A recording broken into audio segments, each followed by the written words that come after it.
Seorang pendeta Inggris menantang dunia. Jika bisa dibuktikan bahwa Yesus diangkat ke langit hidup-hidup, ia bersumpah akan masuk Islam. Apa yang terjadi selanjutnya begitu mengguncang iman, logika, dan hati jutaan orang di seluruh dunia. Suara lonceng besar Katedral Westminster bergema di udara London yang dingin, mengiringi jutaan jemaat yang memenuhi aula utama pada Sabtu Minggu sore. Lampu-lampu gantung yang megah memantulkan cahaya keemasan di dinding batu berusia ratusan tahun, menciptakan nuansa hikmat yang biasanya menenangkan hati. Namun sore itu, ketenangan itu seolah menahan napas. Jemaat datang bukan hanya untuk beribadah, tetapi juga karena bisik-bisik tentang sebuah pengumuman yang disebut-sebut akan mengguncang keyakinan banyak orang. Di tengah altar berdiri seorang pendeta muda berusia awal 30-an, yaitu Jonathan, lulusan King's College London, dan salah satu pendeta paling karismatik di Inggris. Dikenal karena khotbahnya yang penuh dengan semangat dan jangkauan sosialnya yang luas. Penampilannya yang rapi dengan jubah hitam panjang dan mata biru yang memancarkan keyakinan. Selama ini Jonathan menjadi kebanggaan gereja Anglikan karena mampu menarik generasi muda kembali ke bangku gereja. Namun hari itu sorot matanya menyimpan sesuatu yang berbeda. Seperti ada tekad dan kegelisahan. Setelah doa pembukaan, Jonathan berdiri tegap, memandang jemaat yang memadati setiap sudut katedral. Ia menghela napas panjang sebelum memulai khutbah, yang ternyata bukan khutbah biasa. Selama bertahun-tahun kita meyakini bahwa Yesus wafat di kayu salib sebagai penebus dosa manusia. Namun dalam perenungan dan studi panjang, saya telah menemukan bahwa keyakinan ini sebagai fakta sejarah masih menyimpan banyak pertanyaan. Karena itu hari ini saya menantang siapapun, khususnya para muslim, untuk membuktikan kepada saya secara logis dan dengan sumber yang dapat dipertanggungjawabkan bahwa Yesus tidak mati di kayu salib, melainkan diangkat hidup-hidup ke langit. Kata-kata itu seketika menciptakan keheningan yang begitu pekat. Seolah waktu berhenti, beberapa jemaat menunduk tidak percaya. Sebagian lainnya saling berpandangan dengan mata terbelalak. Seorang wanita parubaya di barisan depan menutup mulutnya, menahan seruan kaget. Seorang pemuda di atas balkon langsung mengeluarkan ponselnya, merekam setiap detik pernyataan itu. Jonathan kemudian melanjutkan dengan suara yang tetap tegas. Jika ada ulama Islam atau cendekiawan agama yang dapat menunjukkan bukti kuat bahwa Yesus benar-benar diangkat ke langit, bukan disalib, maka saya, Jonathan, bersumpah di hadapan Tuhan dan di hadapan Anda semua, saya akan meninggalkan keyakinan saya saat ini dan masuk Islam. Saya tidak mengucapkan ini sebagai provokasi, melainkan sebagai pencarian kebenaran yang tulus. Riuh rendah terdengar dari berbagai sudut katedral. Beberapa jemaat berusaha menenangkan yang lain, sementara petugas gereja berdiri kaku di depan pintu. Seorang anggota dewan gereja yang duduk di barisan depan tampak berbisik kepada rekan di sampingnya. Wajahnya memerah karena marah, tetapi Jonathan tetap berdiri teguh, menatap jemaat dengan tatapan yang memancarkan keteguhan hati. Di sudut ruangan, seorang jurnalis dari harian The Guardian yang kebetulan hadir untuk meliput ibadah minggu segera mengirim pesan cepat kepada redaksinya. Dalam hitungan menit, potongan video amatir yang direkam oleh jemaat kini mulai menyebar di media sosial. BBC News juga menayangkan breaking news hanya 2 jam setelah kebaktian berakhir, menampilkan cuplikan pernyataan Jonathan dengan judul "Pendeta Westminster tantang ulama muslim pertaruhkan iman." Di luar katedral, puluhan kamera televisi dan ponsel telah menunggu. Begitu Jonathan keluar melalui pintu samping, kerumunan wartawan menyerbunya. "Apakah Anda serius dengan tantangan ini?" tanya seorang reporter dari Sky News. "Sangat serius," jawab Jonathan singkat sebelum masuk ke mobilnya yang sudah menunggu. Reaksi publik Inggris terbelah. Di beberapa forum online, komentar membludak. Sebagian memuji keberanian Jonathan sebagai bentuk pencarian kebenaran sejati. "Inilah dialog iman yang kita butuhkan," tulis seorang pengguna Twitter. Namun banyak pula yang mengecamnya sebagai tindakan gegabah yang dapat memicu ketegangan antar agama. Dewan Gereja Inggris merilis pernyataan resmi keesokan paginya melalui BBC Radio. "Kami menghargai kebebasan berpendapat, namun menyesalkan pernyataan yang dapat menimbulkan kesalahpahaman dan ketegangan antar umat beragama." Survei kilat yang dilakukan lembaga riset YouGov dilaporkan oleh Reuters menunjukkan bahwa dalam waktu kurang dari 24 jam, lebih dari 60% warga Inggris telah mendengarkan berita ini, dan hampir setengah dari mereka menilai pernyataan Jonathan sebagai tindakan berani namun berbahaya. Sementara itu, komunitas muslim di Inggris merespon dengan nada beragam. Beberapa tokoh muslim melihat ini sebagai peluang dialog terbuka. Jika beliau mencari kebenaran, kami siap berdialog dengan penuh hormat, ujar Syekh Abdullah Khan, juru bicara Dewan Muslim Inggris, dalam wawancara dengan Al Jazeera Inggris. Di sisi lain, sebagian khawatir tantangan itu hanya akan menjadi ajang perdebatan tanpa akhir. Malam itu Jonathan kembali ke rumah pastoran kecilnya di dekat James Park. Di balik pintu yang tertutup rapat, ia menatap salib kayu yang tergantung di dinding ruang kerjanya. Di atas meja, tumpukan buku-buku teologi dan catatan riset berserakan. Tatapannya penuh dengan keraguan sekaligus keyakinan. Ia tahu dunia baru saja berubah baginya. Tantangan yang keluar dari mulutnya bukan hanya akan menguji keyakinan umat lain, tetapi juga mengguncang imannya sendiri. Di luar, London tetap berdenyut seperti biasa. Lampu-lampu kota berkelip di bawah langit musim dingin. Namun di dalam katedral Westminster, gema kata-kata Jonathan masih terasa. Seperti bayangan yang akan menghantui bukan hanya gereja itu, tetapi juga seluruh dunia yang sedang menunggu. Apakah benar akan ada ulama yang mampu menjawab tantangan itu? Dan apakah seorang pendeta muda akan benar-benar menukar salib dengan kalimat syahadat? Hanya beberapa jam setelah kebaktian minggu itu berakhir, dunia maya seperti tersambar petir. Cuplikan video pernyataan Jonathan menyebar dengan cepat yang sulit untuk dibayangkan. Awalnya rekaman berdurasi kurang dari 2 menit itu diunggah oleh seorang jemaat ke akun TikTok pribadinya, hanya untuk berbagi momen aneh dari kebaktian. Namun dalam waktu singkat unggahan itu menembus jutaan penonton. Platform berita besar juga segera bergerak.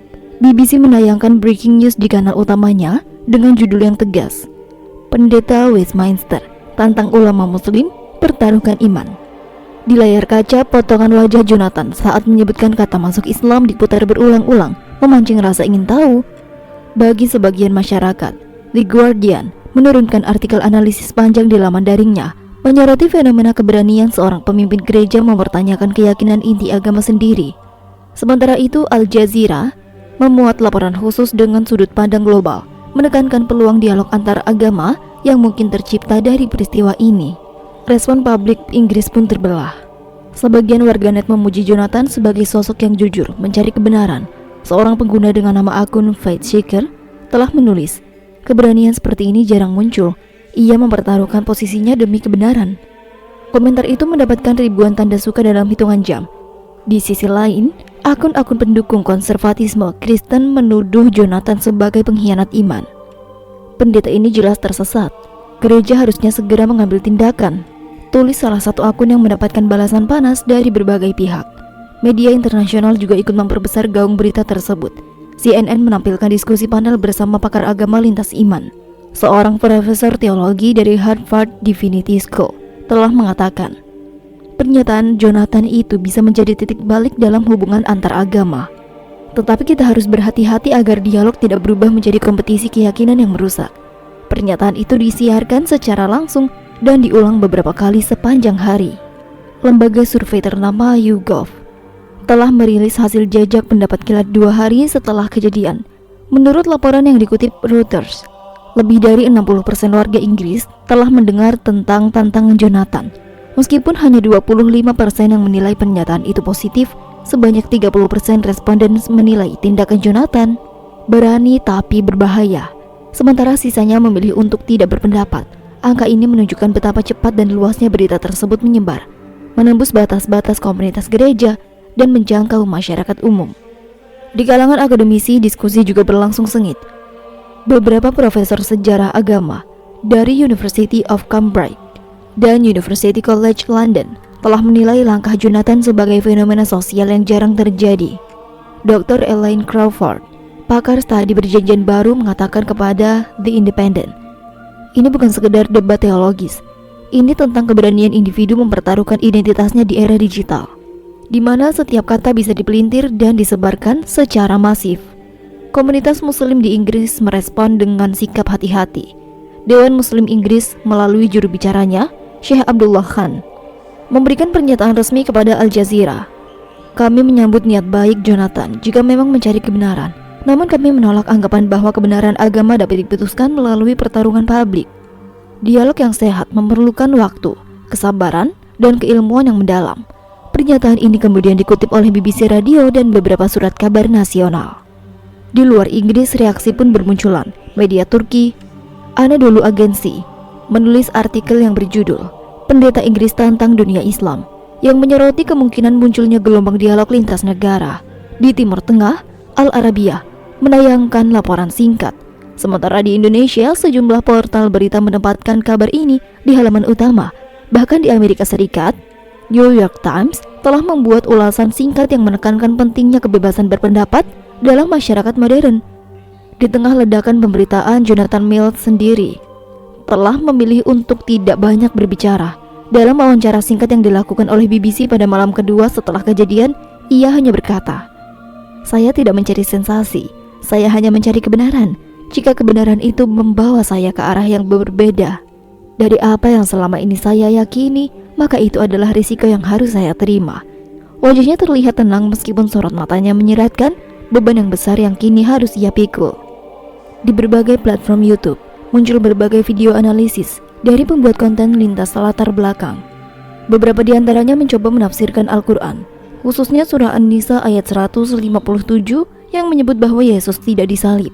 Konten-konten ini dengan cepat mendapatkan jutaan penonton, menambah kepopuleran isu yang sedang membara. Di sisi lain, para pendeta konservatif mengunggah video sanggahan, mengajak jemaat untuk bertahan pada kebenaran salib. Kehebohan dunia maya tidak hanya berhenti pada debat teologis. Sejumlah meme, parodi, dan bahkan potongan video lucu juga bermunculan. Di TikTok, sebuah video yang menggabungkan tantangan Jonathan dengan lagu-lagu yang viral menjadi populer dan ditonton lebih dari 5 juta kali dalam sehari. Fenomena ini menunjukkan sebagaimana isu serius sekalipun dapat berubah menjadi hiburan di tangan netizen. Namun dibalik semua hiruk-pikuk itu ada pertanyaan besar yang mulai muncul di benak banyak orang. Siapakah ulama atau cendekiawan muslim yang akan menerima tantangan itu? Beberapa nama mulai disebut-sebut di dalam media sosial, mulai dari akademisi Inggris keturunan Mesir hingga ulama internasional yang dikenal piawai dalam dialog antar agama. Sementara itu, jadwal wawancara dan talk show untuk Jonathan juga mulai menumpuk. Stasiun televisi berlomba-lomba untuk mengundangnya berbicara lebih lanjut. Malam kedua setelah kebaktian, langit London diguyur hujan rintik-rintik. Di rumah pastoran kecilnya, Jonathan duduk di ruang kerja dengan laptop nyala, menatap notifikasi media sosial yang terus berdatangan. Ribuan pesan masuk, sebagian mendukung, sebagian lagi mengecam, dan sebagian lainnya hanya sekedar bertanya, lalu menutup matanya sejenak, merasakan gemuruh dunia yang kini menuntut jawaban. Tantangan yang ia ucapkan di altar bukan lagi hanya percakapan antara dirinya dan jemaat, tetapi telah menjadi percakapan global, memaksa semua orang, baik itu Kristen, Muslim, maupun mereka yang tidak beragama, untuk kembali memikirkan sosok Yesus dan makna pencarian kebenaran. Viralnya berita tentang tantangan Jonathan belum juga reda ketika sebuah nama tiba-tiba mencuat di layar televisi dan lini masa media sosial, yaitu Dr. Farid Al-Hanafi. Lelaki berusia 40-an itu bukanlah sosok asing di dunia akademik Inggris. Ia adalah profesor perbandingan agama di University of Oxford, keturunan Mesir yang lahir dan besar di Alexandria sebelum melanjutkan studi doktoral di Inggris. Dalam 2 dekade terakhir, Dr. Farid dikenal sebagai salah satu sarjana muslim yang paling disegani di Eropa. Pendekatannya yang moderat dan argumentasinya yang tajam telah membuatnya kerap diundang dalam dialog lintas iman, dari Vatikan hingga Kongres Amerika. Ketika isu Westminster Challenge memuncak, banyak pihak menebak-nebak siapa yang berani menanggapi tantangan yang dilontarkan oleh Jonathan itu. Beberapa tokoh muslim menyarankan agar pernyataan pendeta muda itu diabaikan demi menghindari polarisasi. Namun Dr. Farid memilih langkah berbeda. Pada suatu malam yang dingin, ia mengunggah pernyataan resmi melalui akun X dan Instagramnya yang sudah diikuti jutaan orang. Ia menulis, "Dialog adalah jalan kebenaran. Saya menerima undangan terbuka Jonathan, bukan untuk mengalahkan, tetapi untuk bersama-sama mencari titik terang mengenai sejarah Nabi Isa yang dalam tradisi Kristen dikenal sebagai Yesus." Unggahan singkat itu langsung meledak. Dalam hitungan jam, ratusan ribu tanda suka dan puluhan ribu komentar membanjiri akunnya.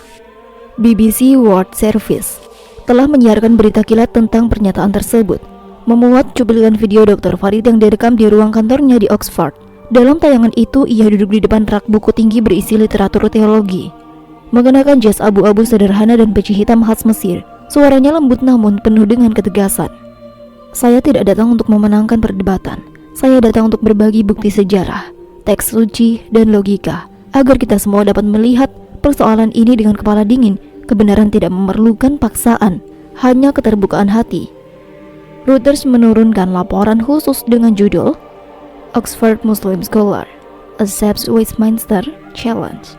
Dalam artikelnya itu, kantor berita internasional itu menyoroti rekam jejak Dr. Farid sebagai pakar naskah kuno.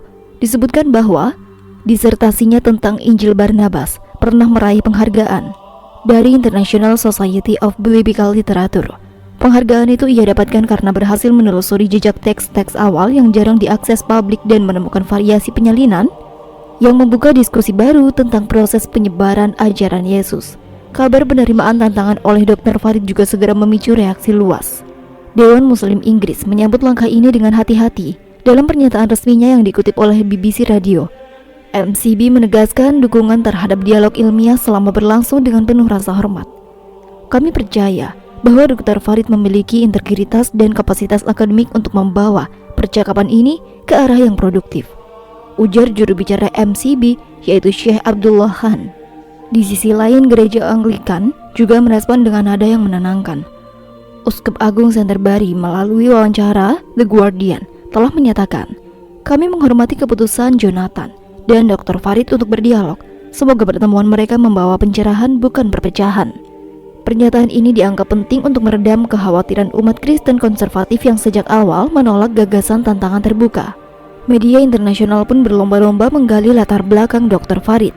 CNN Internasional menayangkan profil khusus yang menyoroti perjalanan hidupnya dari pesisir Alexandria hingga menjadi profesor di Oxford. Dalam wawancara eksklusif dengan Al Jazeera, Dr. Farid mengaku keputusan menerima tantangan bukanlah hal yang mudah. Saya menimbang resiko, reputasi, dan potensi kesalahpahaman.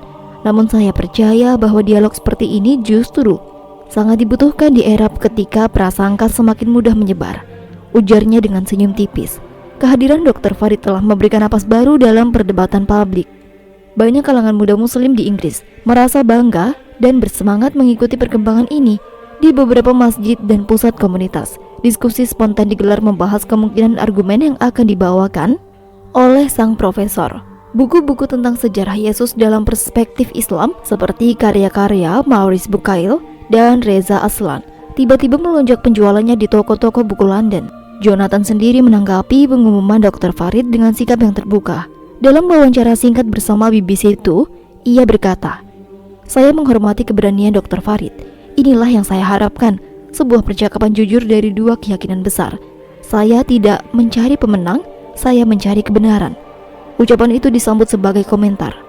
Sebagian memujinya sebagai pendeta yang tulus, sebagian lagi menuduhnya semakin larut dalam jebakan dialog lintas iman.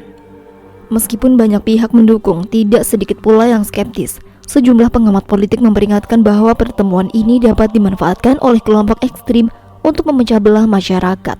Lembaga think tank Chatham House telah merilis analisis singkat yang mengingatkan pemerintah Inggris untuk menyiapkan pengamanan maksimal jika dialog ini benar-benar digelar. Di tengah hiruk-pikuk itu, Dr. Farid tetap menunjukkan ketenangan.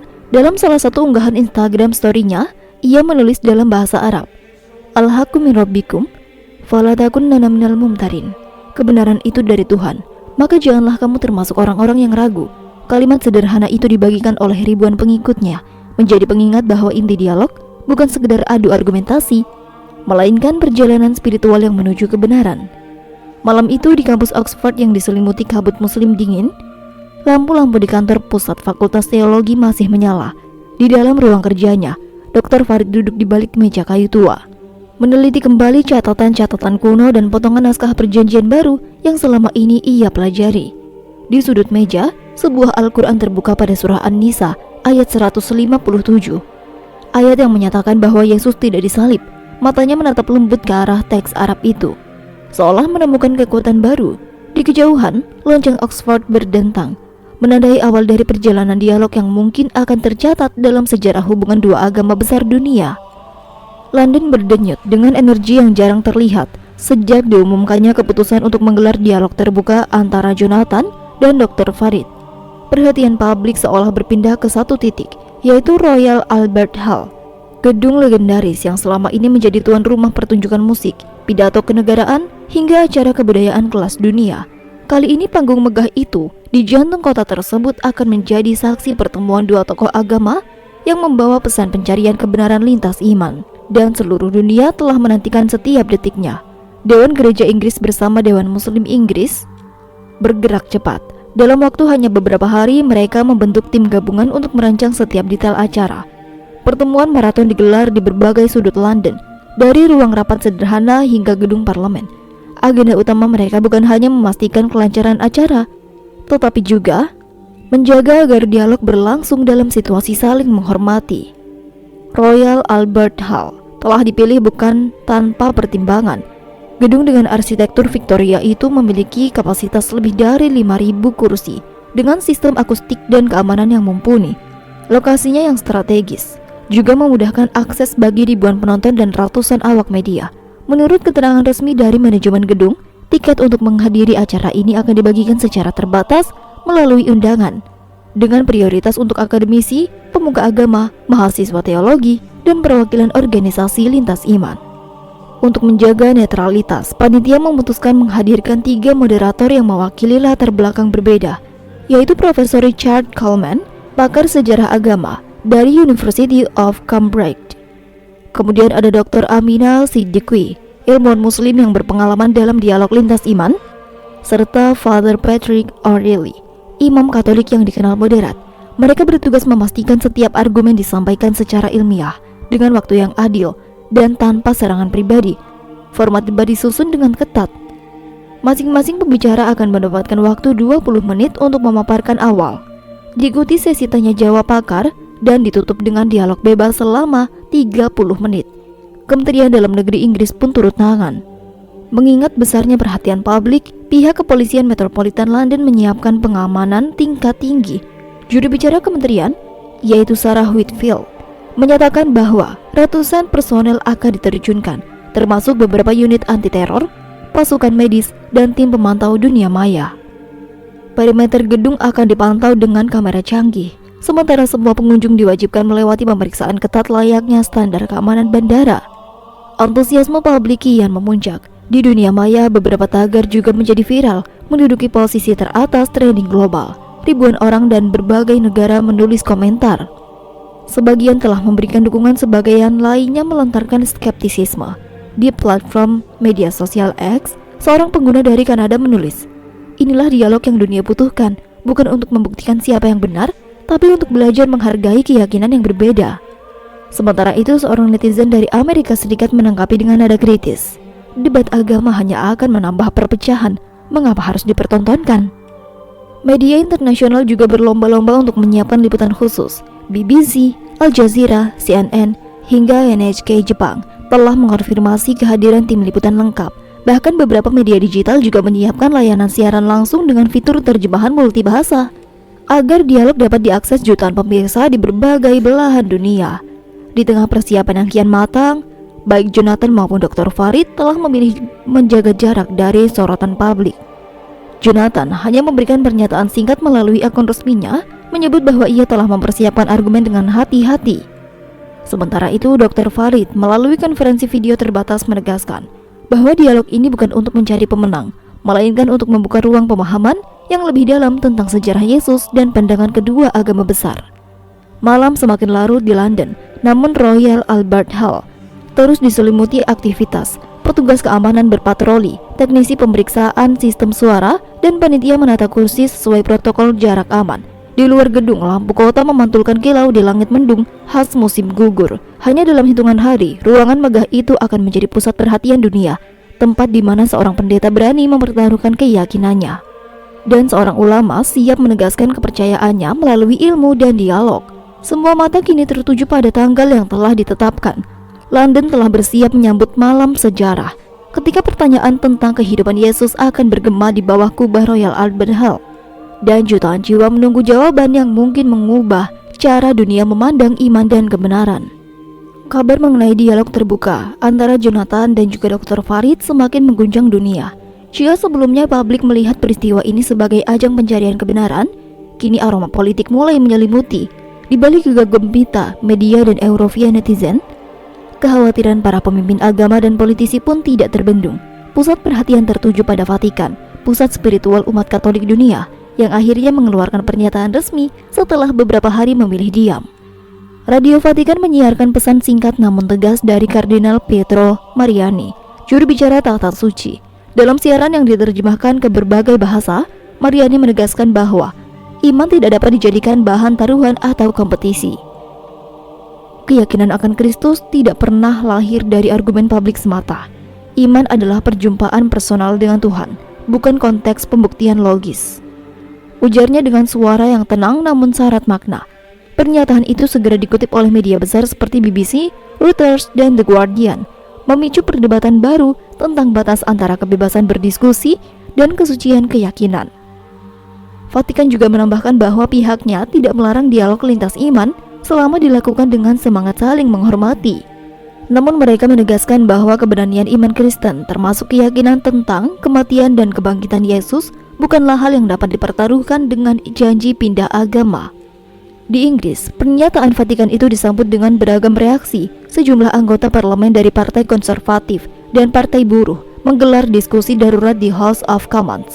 Mereka khawatir acara dialog ini yang akan disiarkan ke seluruh dunia dapat memicu ketegangan antar agama, terutama di kota-kota dengan populasi multikultural seperti London, Birmingham, dan juga Manchester. Anggota parlemen dari Partai Buruh, Eleanor Chambers, menyebut tantangan Jonathan sebagai langkah berani namun berpotensi memecah belah. Dalam pidatonya yang disiarkan langsung oleh Sky News, Chambers menegaskan pentingnya menjaga stabilitas sosial di tengah meningkatnya kasus intoleransi di Eropa. Di pihak lain, kelompok pendukung kebebasan berpendapat justru menilai dialog tersebut sebagai kemenangan demokrasi. Organisasi Free Speech UK telah mengeluarkan pernyataan resmi melalui laman resminya, menyebut bahwa kebebasan untuk mempertanyakan keyakinan adalah inti dari masyarakat modern. Jika kita takut berdialog karena alasan ketegangan, kita justru membiarkan prasangka tumbuh dalam diam, tulis ketua organisasinya, yaitu Dr. Samuel Kahn. Mereka memuji keberanian Jonathan yang bersedia untuk menempatkan keyakinannya di bawah sorotan publik, meskipun dengan resiko yang besar. Media internasional pun ikut menyoroti dinamika politik yang semakin rumit. The Guardian telah menulis editorial panjang yang berjudul Faith, Freedom, and Fear, yang menegaskan bahwa dunia kini berada di persimpangan jalan antara mempertahankan kesakralan iman atau merayakan keterbukaan diskusi. BBC telah menyiarkan laporan investigatif yang menampilkan wawancara debat dengan berbagai pihak, mulai dari akademisi, pemuka agama, hingga aktivis hak asasi manusia. Salah satu pengamat hubungan internasional dari University of Edinburgh, Profesor Margaret Hall, telah mengatakan bahwa acara ini berpotensi menjadi momen sejarah yang menentukan arah hubungan lintas agama di Eropa abad 21. Sementara itu, pihak pemerintah Inggris tetap berusaha menjaga netralitas. Perdana Menteri saat itu dalam pernyataan singkat di Downing Street yang dikutip Reuters menegaskan bahwa kebebasan berpendapat adalah hak fundamental yang harus dijaga, namun semua pihak diminta untuk menghormati perbedaan keyakinan. Di tingkat masyarakat, ketegangan terasa semakin nyata. Di London, beberapa gereja lokal mengadakan doa bersama untuk memohon kedamaian secara berlangsung. Di sisi lain, masjid-masjid di Birmingham dan Manchester juga menggelar kajian khusus tentang pentingnya dialog yang santun. Jonathan sendiri akhirnya telah memberikan pernyataan singkat menanggapi komentar Vatikan. Dalam sebuah video yang diunggah di akun resminya, ia menegaskan bahwa niatnya bukan untuk mempertaruhkan iman, tetapi untuk membuka ruang percakapan yang jujur. Saya tetap seorang Kristen, tetapi saya percaya bahwa kebenaran tidak takut diuji, katanya dengan nada penuh keyakinan. Pernyataan itu disambut beragam. Sebagian memujinya sebagai simbol keberanian, sebagian lagi mengecamnya sebagai tindakan yang dianggap menodai kesucian iman. Dr. Farid di sisi lain memilih bersikap lebih hati-hati. Dalam wawancaranya dengan Al Jazeera, ia menekankan bahwa dialog ini bukan untuk dipaksakan ataupun memaksa siapapun berpindah keyakinan. Tujuan kami adalah berbagi perspektif dan menunjukkan bahwa Al-Quran memiliki pandangan historis yang layak dipertimbangkan, ucapnya dengan suara lembut. Ia juga menyebut bahwa perbedaan keyakinan seharusnya tidak menjadi alasan untuk saling menolak atau membenci. Menjelang hari pelaksanaan, atmosfer di London semakin padat dengan isu keamanan. Kepolisian Metropolitan memperketat patroli di sekitar Royal Albert Hall dan menyiapkan unit pengamanan tambahan. Beberapa jalan utama direncanakan akan ditutup sementara untuk mengantisipasi demonstrasi dari kelompok ekstrim, baik dari kalangan yang mendukung maupun yang menentang acara tersebut. Malam di ibu kota Inggris terasa lebih panjang dari biasanya. Lampu-lampu kota menyala terang, seolah menandai kegelisahan yang menyelimuti masyarakat. Di satu sisi, dunia menantikan sebuah dialog yang berpotensi membuka babak baru dalam hubungan antar agama. Di sisi lain, bayang-bayang ketegangan politik dan komentar Vatikan menjadi pengingat bahwa mencari kebenaran di hadapan publik tidak hanya sederhana. Semua mata kini tertuju pada Royal Albert Hall, tempat di mana keberanian, keyakinan, dan kebebasan akan bertemu dalam satu panggung sejarah. Semakin dekat hari dialog besar di Royal Albert Hall, gelombang informasi yang mengalir ke publik kian deras.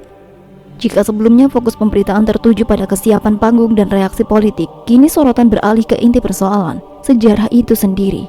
Media arus utama berlomba-lomba menelusuri jejak kuno teks tersebut. Riset ilmiah dan perdebatan akademik yang telah berlangsung selama berabad-abad mengenai nasib Yesus setelah peristiwa penyaliban.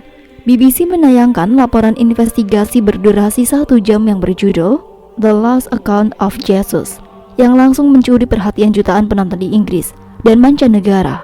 Dalam laporan tersebut, sejumlah pakar sejarah dan teologi dihadirkan untuk membahas berbagai sumber yang kerap diperdebatkan.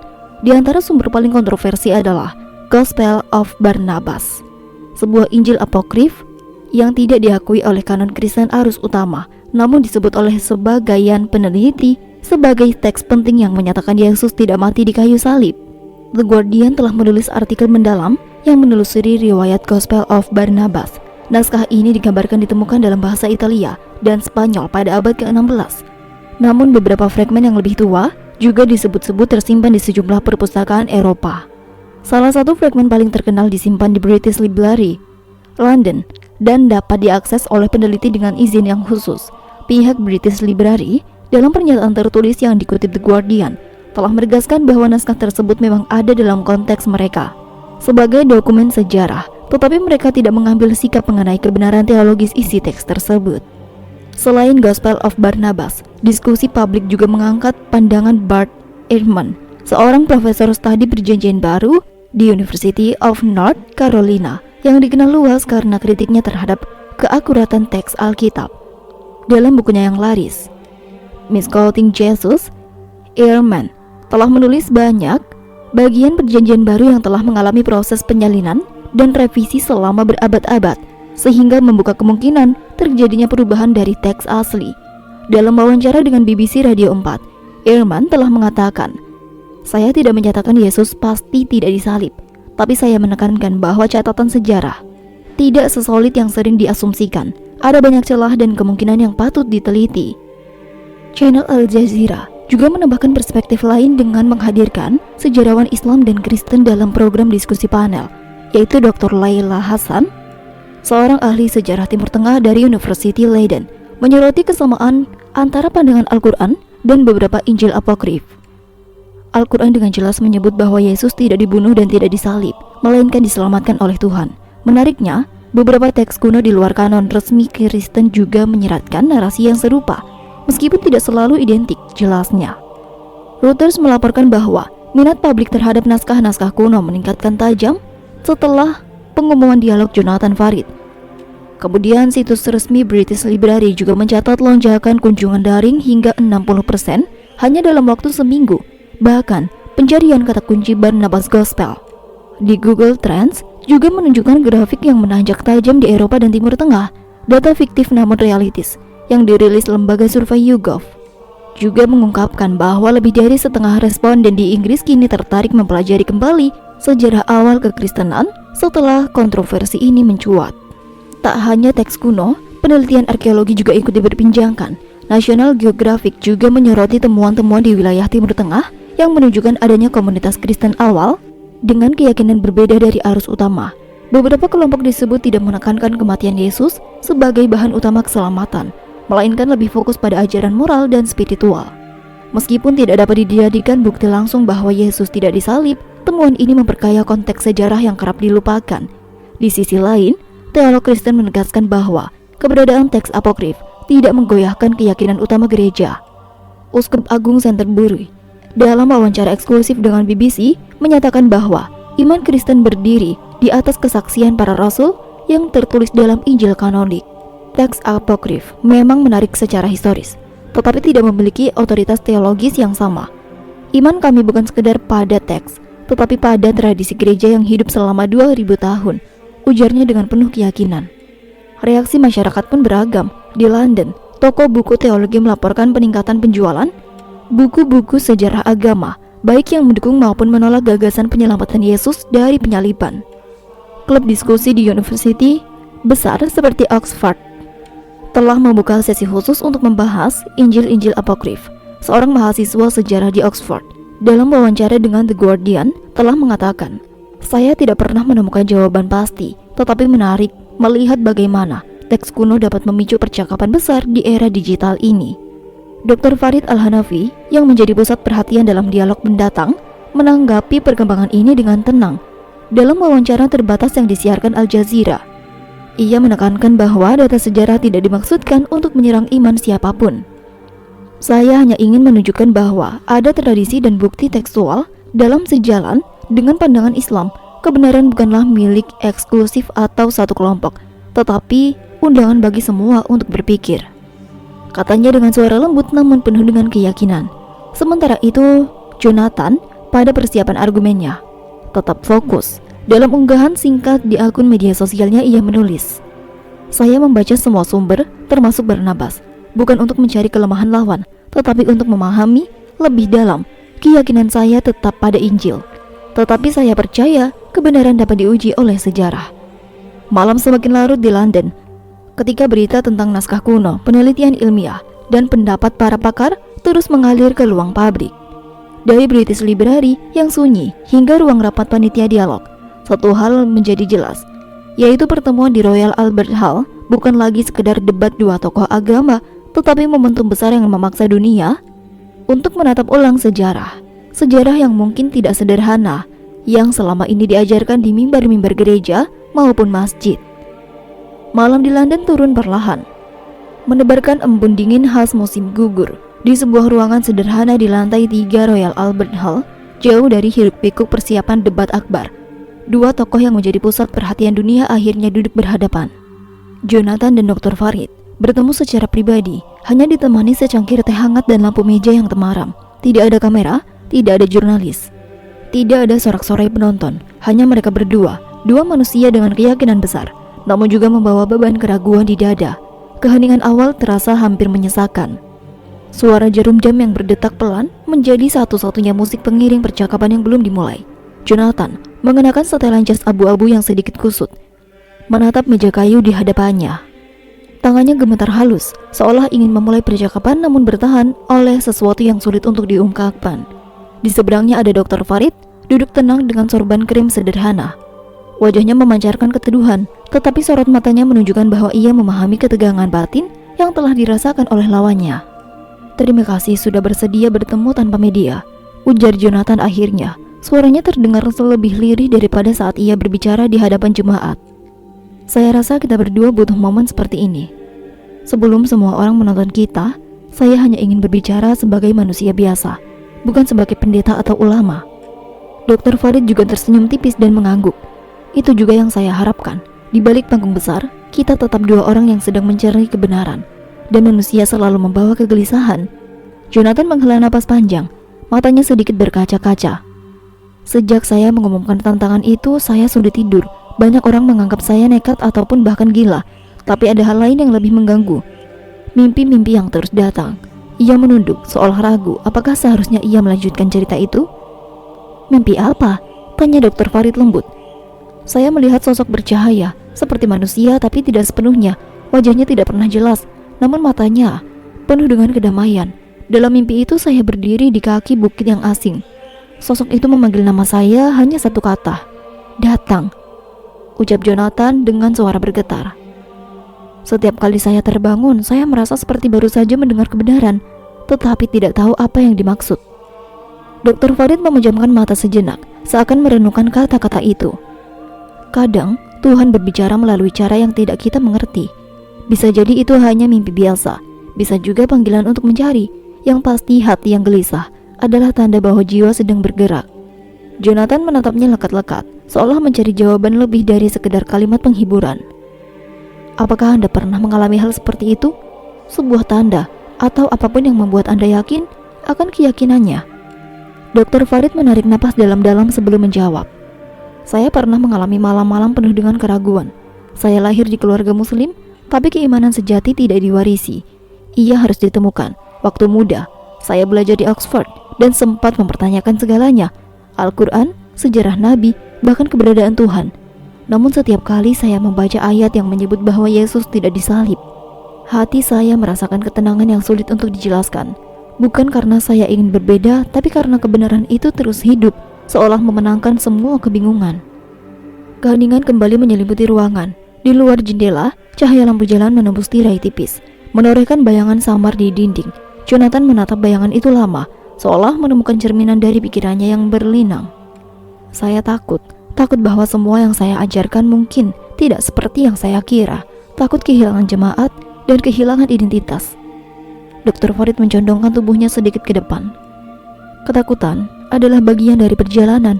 Kebenaran tidak selalu berarti meninggalkan semuanya. Kadang ia hanya mengubah cara kita memandang. Jonathan menelan ludah, matanya berkaca-kaca. Saya tahu banyak orang berharap saya menang, tapi semakin saya mempelajari sejarah, semakin saya merasa debat ini bukan soal menang atau kalah. Ini tentang keberanian untuk mendengar. Dr. Farid tersenyum hangat.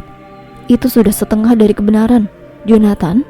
Mungkin Tuhan hanya ingin kita berdua menunjukkan pada dunia bahwa dialog bisa dilakukan dengan hati, bukan hanya dengan argumen. Keduanya lalu terdiam kembali, namun kali ini keheningan terasa berbeda. Bukan lagi canggung, melainkan menenangkan. Di sudut ruangan, jam dinding berdetak pelan, menandai waktu yang terus berjalan. Jonathan akhirnya mengulurkan tangannya ke meja. Dr. Farid menyambutnya dengan genggaman yang hangat. Tidak ada kata-kata yang diucapkan, tetapi dalam genggaman itu tersimpan kesepakatan yang tertulis. Bahwa esok hari, di hadapan ribuan orang, mereka akan berbicara bukan sebagai musuh, melainkan sebagai dua jiwa yang sama-sama mencari Tuhan. Ketika mereka berpisah malam itu, Jonathan melangkah keluar ruangan dengan langkah yang lebih mantap. Meskipun hatinya masih dipenuhi dengan tanya, di kejauhan lonceng gereja berbunyi pelan, seolah menjadi irama doa yang tidak terdengar. Sementara Dr. Farid menatap langit malam London, berbisik lirih dalam bahasa Arab. Wahai Allah, tunjukkan kami jalanmu yang lurus. Pertemuan itu mungkin tidak menghasilkan kesepakatan teologis, tetapi meninggalkan jejak mendalam pada keduanya. Di balik ketenangan mendalam, dunia tidak tahu bahwa dua tokoh akan segera berdebat di hadapan jutaan penonton sebenarnya yang telah berbagi kegelisahan yang sama, kerinduan pada kebenaran yang melampaui kata-kata, dan di sanalah mungkin percikan keajaiban pertama mulai menyala. London berubah menjadi panggung besar yang menunggu letupan sejarah. Malam itu, udara musim gugur terasa lebih dingin dari biasanya, seolah menyerap ketegangan yang melayang di setiap sudut kota. Royal Albert Hall, gedung megah dengan arsitektur klasik yang telah menjadi saksi banyak konser dan pidato penting, kini berdiri seperti pusat gravitasi dunia. Ribuan tiket untuk acara dialog antara Jonathan dan Dr. Farid kini telah terjual habis hanya dalam hitungan jam sejak diumumkan. Dari jalanan Kensington hingga stasiun kereta bawah tanah di seluruh kota, poster debat itu terpampang dengan tajuk yang besar: Faith, History, and Truth. Iman, sejarah, dan kebenaran. Polisi Metropolitan merilis pernyataan resmi pada pukul 7 malam, mengumumkan pengamanan ekstra di seluruh area sekitar Royal Albert Hall. Lebih dari 1.000 petugas diterjunkan, termasuk unit khusus penjinak bom dan tim negosiator krisis. Jalanan utama di sekitar gedung ditutup sebagian, dengan barikade logam dan pemeriksaan ketat bagi siapapun yang mendekat. Helikopter polisi berputar perlahan di udara, lampu sorotnya menembus kabut tipis yang menggantung di langit London. Seorang juru bicara kepolisian, Inspektur Harry Holden, menyatakan kepada BBC bahwa langkah itu diambil bukan hanya karena tingginya minat publik, tetapi juga ancaman keamanan yang meningkat akibat perdebatan agama yang sensitif. Di beberapa hotel berbintang 5 sekitar Hyde Park, jurnalis dari berbagai kebelahan dunia sibuk menyiapkan peralatan liputan. Kru CNN telah terlihat membawa kamera besar dan perangkat siaran satelit.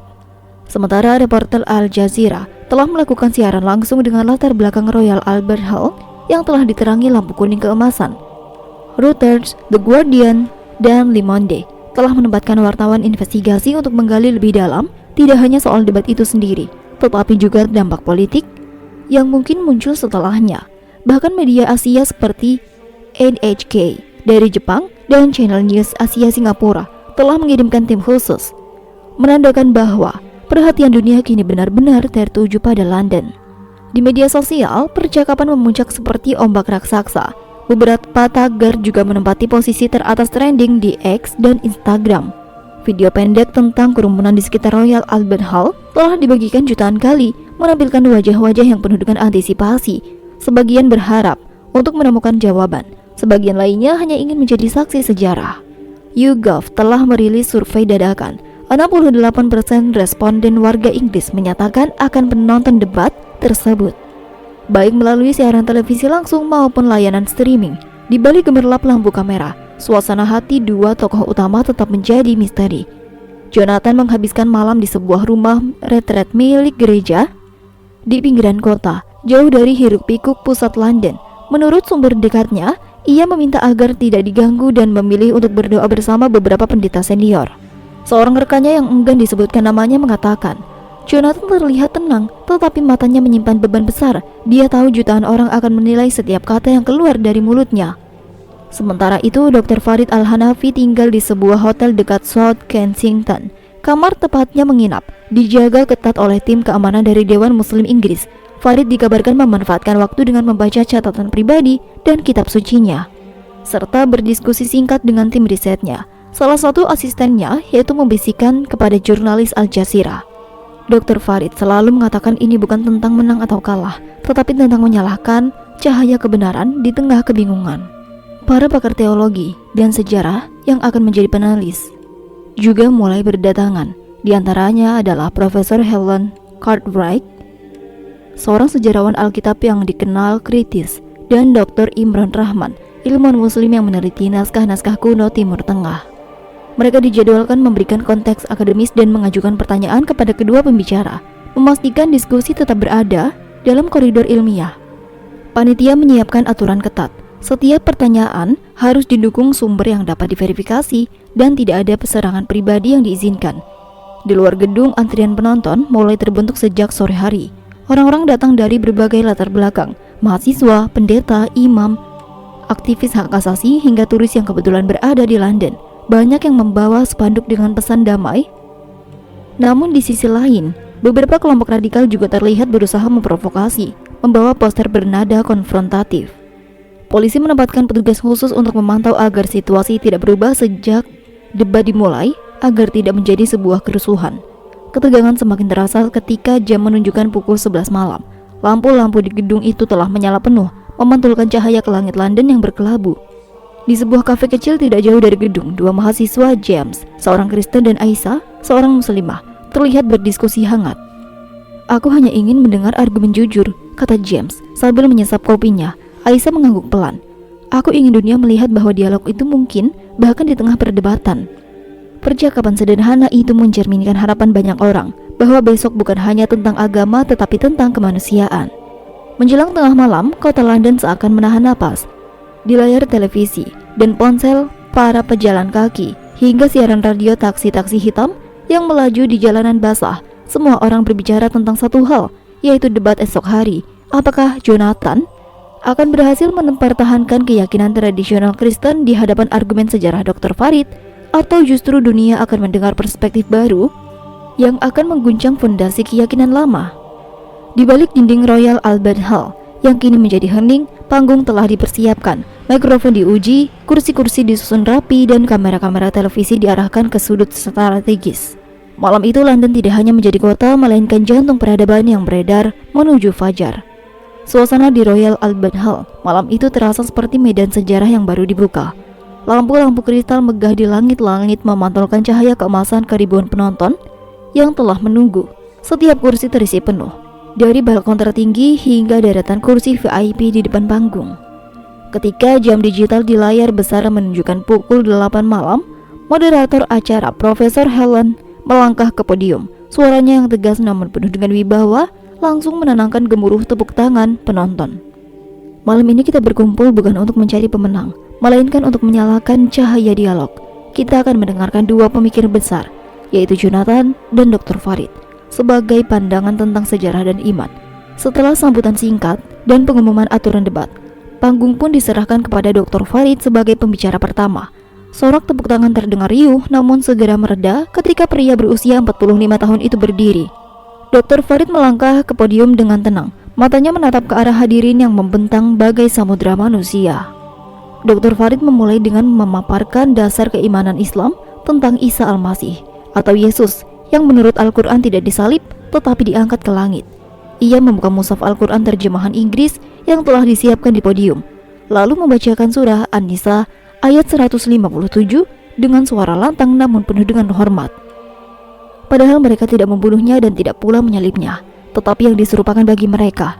Dan sesungguhnya orang-orang berselisih paham tentang hal itu benar-benar dalam keraguan. Mereka tidak mempunyai keyakinan tentang yang sebenarnya. Yang mereka bunuh itu hanyalah dugaan belaka. Suasana ruang langsung terasa berubah. Beberapa hadirin menundukkan kepala, sebagian lainnya saling bertukar pandang. Kamera televisi menyoroti wajah-wajah penuh dengan konsentrasi, sementara di balkon atas, beberapa jurnalis tampak sibuk mencatat setiap kata. Dalam pandangan Islam, Yesus adalah nabi besar yang membawa risalah kebenaran. Al-Quran menegaskan bahwa Tuhan melindunginya dari rencana pembunuhan. Ayat ini bukan sekedar pernyataan iman, tetapi juga undangan untuk meninjau ulang catatan sejarah yang kita warisi.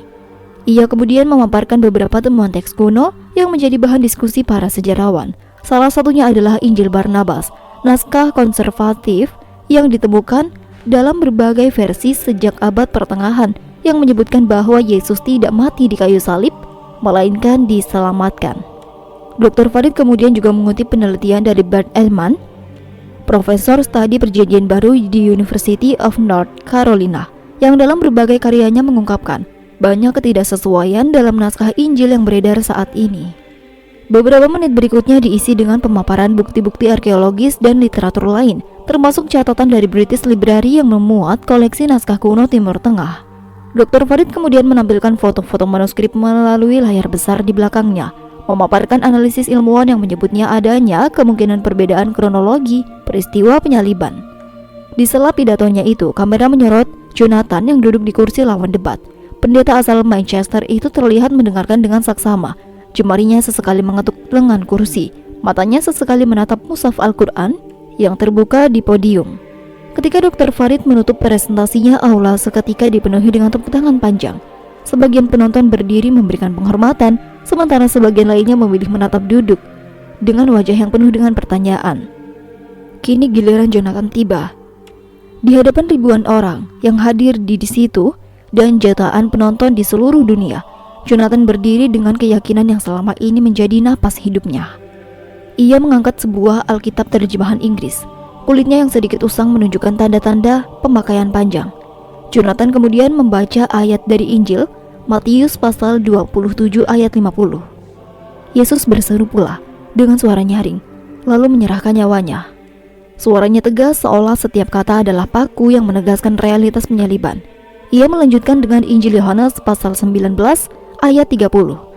Sesudah Yesus meminum anggur asam itu, berkatalah ia, "Sudah selesai." Lalu ia menundukkan kepalanya dan menyerahkan nyawanya. Menurut Jonathan, kesaksian para rasul yang tertulis dalam 4 Injil kanonik, Matius, Markus, Lukas, dan Yohanes, adalah bukti paling kredibel.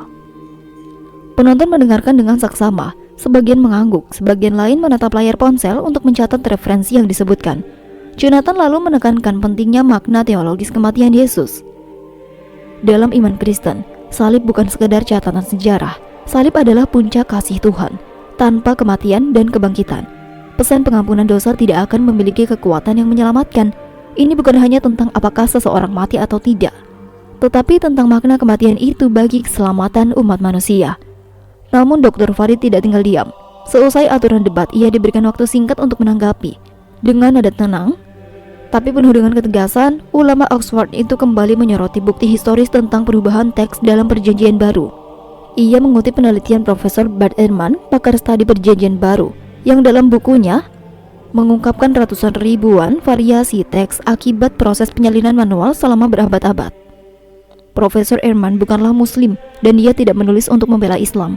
Namun ia dengan jujur mengakui bahwa teks Perjanjian Baru telah mengalami revisi. Beberapa ayat yang selama ini dijadikan landasan teologis bahkan baru muncul dalam naskah-naskah yang lebih muda. Apakah kita dapat menyebutnya sebagai firman Tuhan yang murni jika kita tidak lagi memiliki naskah asli dan hanya bergantung pada salinan yang disalin berulang kali? Jonathan tampak sedikit terguncang meskipun berusaha menahan ekspresi. Ia menelan ludah sebelum menjawab. Suaranya sekali-kali ini lebih berat. Saya tidak menolak fakta bahwa ada perbedaan dalam manuskrip. Namun perbedaan itu, seperti yang dijelaskan para ahli tekstual Kristen, tidak akan mengubah inti perjanjian Injil. Semua variasi tetap menyampaikan bahwa Yesus wafat di kayu salib dan bangkit pada hari ketiga. Tidak ada varian naskah yang meniadakan inti peristiwa itu. Dr. Farid kemudian menanggapi, tetapi justru disinilah letak pertanyaannya. Jika naskah asli tidak lagi ada dan kita hanya memiliki salinan yang mengalami revisi, bagaimana kita bisa memastikan bahwa ini adalah pesan benar-benar berasal dari Yesus sendiri?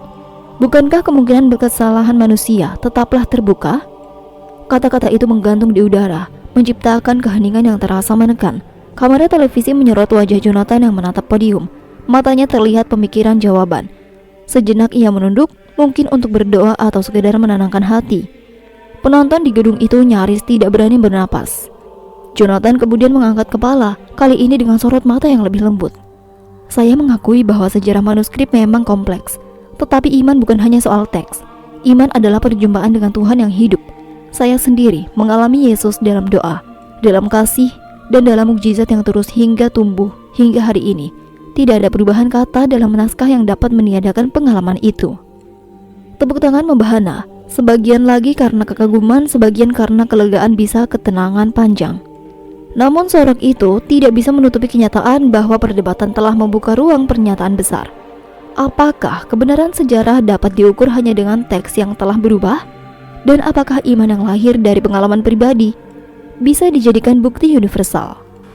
Setelah perdebatan panas antara Jonathan dan Dr. Farid, suasana Royal Albert Hall seakan menegangkan, namun juga dipenuhi dengan rasa ingin tahu yang semakin besar.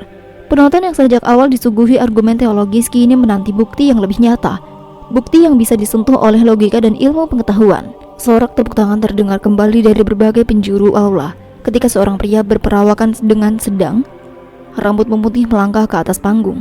Ia adalah Profesor Richard Coleman, ahli sejarah awal kekristenan dari University Cambridge, yang telah menulis puluhan makalah akademik tentang arkeologi Yerusalem dan perkembangan gereja perdana. Penampilannya sederhana dengan jas abu-abu dan kacamata bulat. Namun reputasinya membuat setiap kata yang akan keluar dari mulutnya terasa bernilai emas. Ia memulai dengan memaparkan temuan genetika dan arkeologi yang selama berabad-abad menjadi bahan diskusi di kalangan akademisi. Salah satunya adalah studi DNA yang dilakukan pada sisa-sisa tulang yang ditemukan di kawasan Talpiot, Yerusalem pada akhir abad ke-20. Temuan ini sempat menggembarkan karena beberapa peti batu bertuliskan nama-nama yang identik dengan tokoh-tokoh dalam Alkitab, termasuk Yesua bar Yosef. Kemudian di layar besar di belakangnya muncul juga foto-foto peti baru yang kuno yang pernah menjadi tajuk utama media internasional. Profesor Coleman menjelaskan bahwa meskipun beberapa media menyebutnya sebagai kubur keluarga Yesus, mayoritas akademisi tetap berhati-hati karena nama Yesus dan Yosef sangatlah umum di Palestina dan abad pertama. Selain itu, Coleman juga menyinggung laporan ilmiah yang baru-baru ini diterbitkan dalam Journal of Biblical Literature edisi khusus tahun ini, sebuah publikasi akademik bergengsi yang menampilkan penelitian multidisipliner. Laporan tersebut hasil kolaborasi tim internasional dari Cambridge, Harvard, dan Hebrew, telah menyimpulkan bahwa data arkeologis dan teks kuno tidak memberikan kepastian mengenai lokasi penguburan Yesus, atau bahkan apakah peristiwa penguburan seperti yang tercatat dalam Injil benar-benar terjadi. Profesor Coleman melanjutkan dengan menekankan bahwa ketidakpastian ini tidak berarti menolak keberadaan Yesus sebagai tokoh sejarah. Sebaliknya, sebagian besar sejarawan, termasuk dirinya, sepakat bahwa Yesus adalah figur nyata yang hidup pada abad pertama di wilayah Palestina. Penjelasan itu memancing tepuk tangan dari sebagian penonton, terutama kelompok akademisi yang hadir. Namun Profesor Coleman segera mengangkat tangan, memberikan isyarat agar audiens menahan diri. Di akhir sesi, Profesor Helen menegaskan kembali bahwa kehadiran para saksi ahli ini bukan untuk memenangkan salah satu pihak, melainkan memberikan kerangka ilmiah bagi masyarakat dunia. Ketika lampu sorot kembali menyinari seluruh aula, tepuk tangan bergemuruh. Namun kali ini tepuk tangan itu tidak terdengar seperti dukungan kepada satu pihak, melainkan sebagai penghargaan atas keberanian untuk menghadirkan sains di tengah panggung besar iman. Malam itu dunia menyaksikan sebuah kenyataan yang jarang diungkapkan secara terbuka, bahwa bahkan ilmu pengetahuan modern dengan seluruh teknologi dan metodologi mutakhirnya masih harus mengakui keterbatasan dalam menembus misteri 2000 tahun yang lalu. Dan di balik keterbatasan itu, pertanyaan besar tentang nasib Yesus, apakah ia wafat di kayu salib atau diangkat ke langit, tetap menggantung, menantang setiap hati untuk mencari jawaban di luar sekadar data dan naskah kuno.